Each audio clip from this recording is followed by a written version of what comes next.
What exactly can pelvic floor therapy do for you if you don't have it as something that you're investing in right now or spending time doing? So why would you choose it?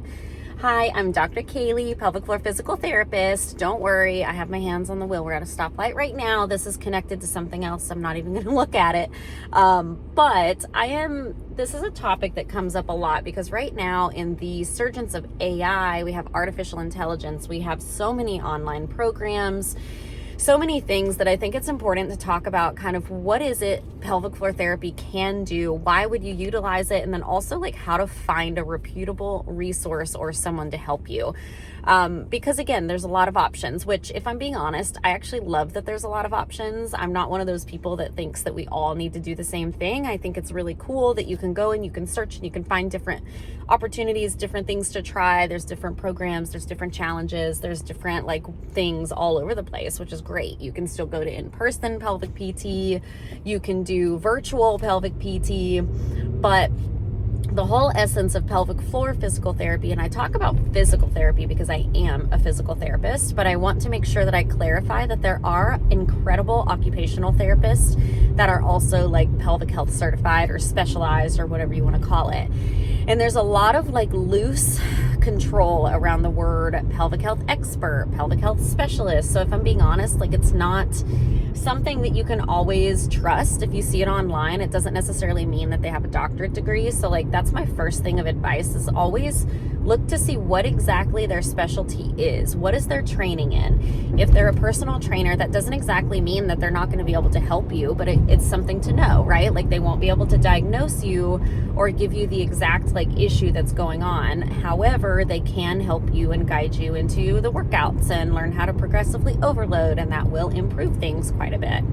Online programs, if you have no one-on-one access or no ability to talk to anybody about your symptoms, it's just not going to be individualized. And again, that's not bad. It at least is going to get you moving. It's at least going to get you doing something, which can be really incredible. So I think that that's, again, something to just consider. If you're looking for something that's done for you, you don't want to talk to anybody, I always recommend that. If you've gone through traditional pelvic therapy, or if you're just looking for something to do on your own, there's nothing wrong with that if you know that about yourself. I also think it's really important, if you need an in-person pelvic floor therapist, we're going into a time right now where most of us that are cash pay or out of network are offering a form of telehealth or virtual pelvic therapy. But if you're coming to an in-person pelvic therapist, it's to get a true assessment, meaning hands-on assessment. You can actually get a true assessment virtually by a provider that is a physical therapist or occupational therapist. Again, I'm talking about a physical therapist because that's what my degree is. But if you have an assessment and a good practitioner that can ask the right questions, you can get a good diagnosis, and a proper one and an accurate one. You just have to be mindful that there are a lot of state laws and regulations around who you can see or who a pelvic therapist can see. So for example, I'm in Florida, so I can see telehealth in Florida. I have to do coaching outside of Florida. And when I do coaching, I cannot actually diagnose anything, right? And so I think that's important to note too. So it's important to know what the degree is, what exactly you're going to get from it. But if you're thinking about going to see an in-person pelvic floor therapist, again, that's not bad. It's actually wonderful. Yes, you probably will have to pay a little bit more. But when you're going to see somebody in person, I typically tell people, for me, because my specialty is pelvic organ prolapse and pessary fitting, that's a really great reason to see somebody in person, is to get the right size of a pessary, right? A lot of my clients fly to me from all over the world. They'll come into Florida, they'll come see me, they'll get fitted for their pessary. We get it ordered. If I don't have it in the office, they come in, we trial it, we do the things, and then I check in with them virtually in a week, and then 2 weeks, and then a month, and then 2 months, and then we check in with each other virtually to go over the exercises and the movements.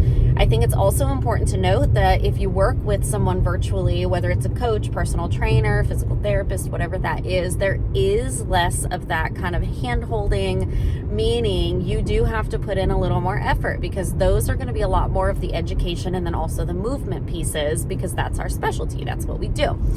And if you're in person, we have a little bit more of that, being able to put our hand on your shoulder, being able to hold space for you.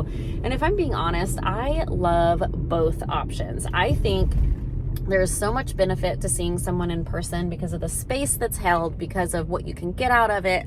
I also think there's just so much to get from virtual or telehealth pelvic floor therapy, because your clinician has to be really good at asking questions and really good at being able to connect the dots and see what we need to see, and being able to do good about like visualizing and looking where we need to look. And I think that like online programs can be great for those of you that know that that works for you, right? Like it doesn't work for everybody. I buy a lot of programs. I don't always do them. And that's just something about me. I like to do a lot of my sessions in telehealth. So I see my physical therapist virtually. I see my coach virtually. I see my counselor virtually. So all of those, again, that's just a preference for me. And so it's a really cool thing that we're in times where we can do that. It's just important that you know what people's credentials are, because as much as I hate to say it, just because someone is a mother does not mean that they specialize in return to exercise postpartum. Just because they've given birth doesn't mean they can teach you how to give birth, right? Like they don't understand the education side of that. Some personal trainers are incredible. I've actually learned from many personal trainers, Pilates instructors, incredible, as long as they're not claiming to be a pelvic floor like therapist, right? Like they can't do that, and they shouldn't do that. They should still work and collaborate with making sure that you get the right diagnosis. And what I mean by that is stress urinary incontinence. We need to know why it's happening. Yes, we know you're leaking. Yes, we know exercise causes it, but why? Is it urethral hypermobility? Is it insufficiency? What's causing the leakage? And that can only be determined by a good pelvic floor physical therapist. And so again, those are kind of just like my thoughts on what's going on in the world. You're going to see a lot of that online right now about like, is online better than in person? Is in person better than online? And why would you buy a course if you can see somebody down the road? And again, it's all about access to care and having options. And for example, for me, I have a wait list. And so I have so many other options for people to get started to where you don't have to wait. And I think that that is so, so, so, so valuable. So if you have any questions, make sure and let me know. If you want to come and see us in St. Pete, let us know. We've got the link down below. Follow us on Instagram at @the.hope.doctors. Get a hold of us, ask us questions. We love chatting with you. We want to know what's new, what's not new, what's good, what's not good. We want to know all the things. So we wish you well, and we're here for you on your journey.